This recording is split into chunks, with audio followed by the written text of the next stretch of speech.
He will do it for 200 bucks. Okay, Jake's out the way.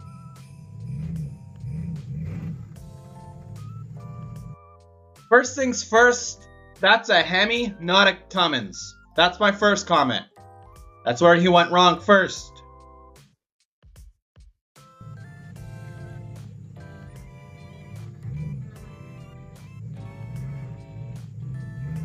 It's coming. Do it. Do it. Break something.